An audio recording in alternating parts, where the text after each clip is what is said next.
ज्योतिर्लिंग महाकालेश्वर की कथा। इस भौतिक संसार में शीघ्र कल्याण करने वाला भगवान शिव को छोड़कर कोई दूसरा नहीं है। सचमुच भोले भंडारी हैं महादेव। यहाँ तक कि साधना करने वाला कोई बालक हो या वृद्ध, भगवान शिव उनमें कोई भेदभाव नहीं करते। ऐसे ही 12 ज्योतिर्लिंगों में एक ज्योतिर्लिंग है महाकालेश्वर। महाकालेश्वर का इतिहास एक नन्हे गोप बालक से जुड़ा है। इस बालक की भक्ति से प्रसन्न होकर महादेव ज्योतिर्लिंग के रूप में उज्जैनी में क्षिप्रा नदी के तट पर स्थापित हो गए।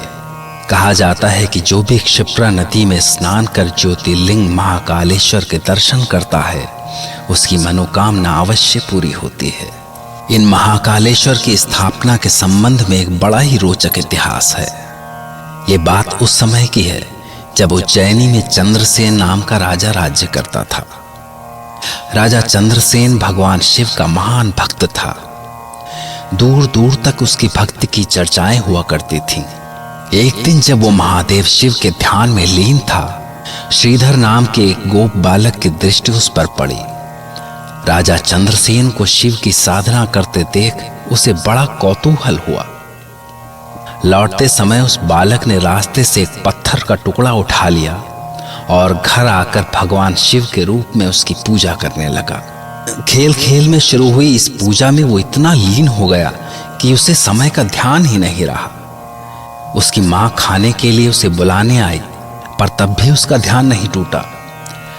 माँ के बहुत कोशिश करने पर भी जब श्रीधर का ध्यान भंग नहीं हुआ तो माँ ने गुस्से में पत्थर का वो टुकड़ा उठाकर फेंक दिया और बालक को खींचते हुए ले जाने लगी। इस पर बालक रोने लगा।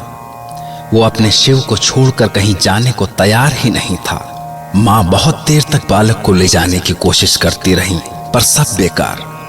श्रीधर उस पत्थर के साधारण से टुकड़े के लिए रोता चिल्लाता रहा और अंततः वो बेहोश होकर वहीं गिर पड़ा। ये देखकर तो माता के होश उड़ गए। वो वैद्य को बुलाने के लिए दौड़ी। इधर जब श्रीधर की आंख खुली तो उसकी दृष्टि एक विशाल मंदिर पर पड़ी। वो उत्सुक होकर मंदिर के अंदर गया, जहां एक ज्योतिर्लिंग तेज जल रहा था। ये देखकर श्रीधर को बड़ा आश्चर्य हुआ और वो फिर से भगवान शिव की प्रार्थना में लग गया।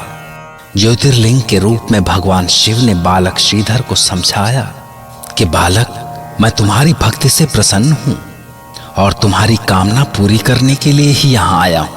अब मैं सदा यहीं तुम्हारे पास रहूंगा और तुम्हें मुझसे कोई अलग नहीं कर सकेगा। इधर श्रीधर की माँ जब वैद्य को लेकर आई तो उनके आश्चर्य का कोई ठिकाना नहीं था। उसने दौड़कर श्रीधर को गले से लगाया। देखते ही देखते वहां लोगों की भीड़ इकट्ठी हो गई। तभी केशरी नंदन हनुमान भी वहां प्रकट हुए और उन्होंने लोगों को बताया कि इस संसार में भगवान शिव से सरल और सहज कोई भी नहीं है।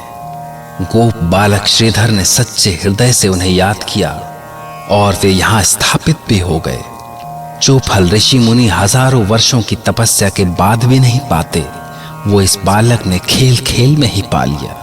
ये तो आशुतोष की कृपा का ही प्रसाद हो सकता है। इस बालक की 8वीं पीढ़ी में नंद गोप का जन्म होगा, जिसके यहाँ पुत्र रूप में भगवान कृष्ण जन्म लेंगे और अद्भुत लीलाएं करेंगे।